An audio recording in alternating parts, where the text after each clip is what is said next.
Right now, you're here for a reason. This moment is not random.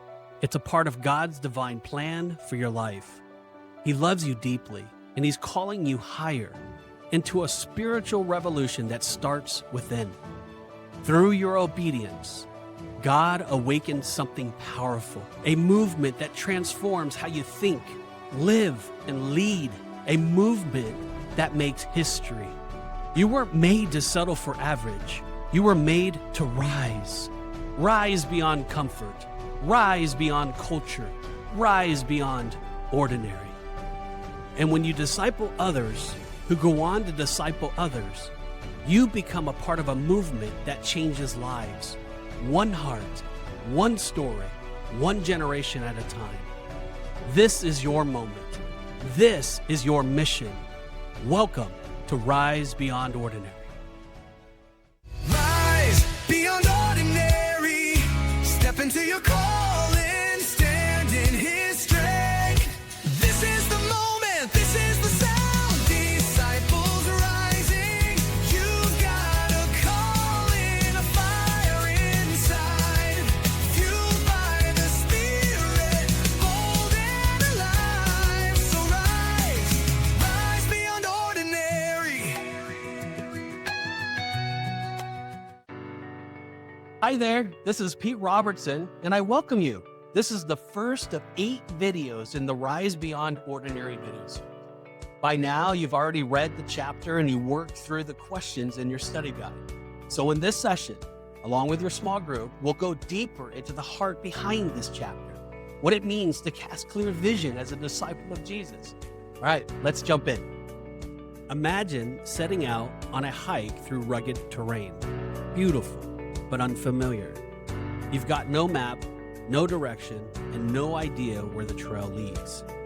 Without vision, you might wander in circles, get discouraged, or even give up. That's what discipleship can feel like without vision. If those we disciple don't know where they're going or why it matters, how can we expect them to follow Jesus with purpose or passion? In this chapter, we're reminded that Jesus was a vision caster. He never left His disciples guessing. He said things like, "Follow me and I will make you fishers of men." That's vision. He gave them a clear picture of who they could become and what their mission would be. There's a story about a young man named Daniel who started discipling a small group of college students. At first, they met weekly, talked about the Bible, and prayed, but something was missing. The group was faithful, but not focused.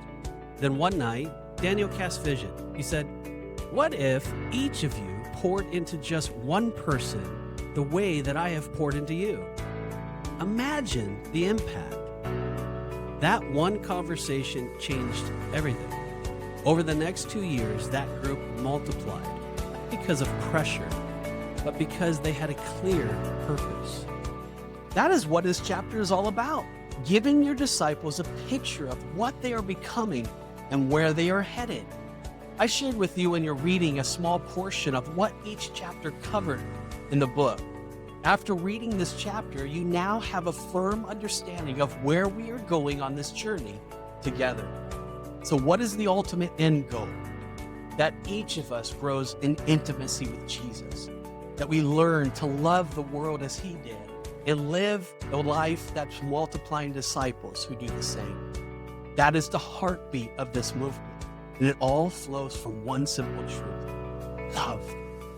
John 3:16 says, "For God so loved the world that He gave His only begotten Son, that whoever believes in Him shall not perish but have eternal life." Jesus came because of love. He discipled out of love. He died because of love. And now we carry that love forward. In The Cost of Discipleship, Dietrich Bonhoeffer wrote, "When Christ calls a man, He bids him come and die." That kind of obedience is just emotional. It's intentional. It requires vision. When we help our disciples see that following Jesus isn't about being perfect, it's about surrendering daily, trusting Him to carry the heavy load, we free them to grow deeply. And that's where the acronym FAT comes in. We look for those who are faithful, available, and teachable. You're going to hear this acronym a lot as you move forward in your reading. Why, you ask? Well, because these are the hearts that multiply. These are the ones who build movements. When you disciple someone with clarity and love, and they do the same for others, you're not just leading a Bible study, you are feeling a spiritual movement. Paul said it best in 2 Timothy 2:2. He said, "And the things you have heard me say, entrust to reliable people who will also be qualified to teach others." That's 4 generations of disciples in one verse. That is vision. So as you head into your group discussion, let's think about this. What kind of vision are you casting in your personal life or in your ministry life? Are you ready to be a disciple that makes disciples? Can you see yourself helping your disciples see the bigger picture? We're not teaching content, we're shaping hearts, launching leaders, and building God's kingdom one disciple at a time. This week, as you continue to reflect, ask God to give you fresh vision, not only for your own life, but for your future disciples' lives. Because clarity is not just a leadership tool, it's a gift of love. Let us rise beyond ordinary together. Until we see each other in session 2, may God richly bless you.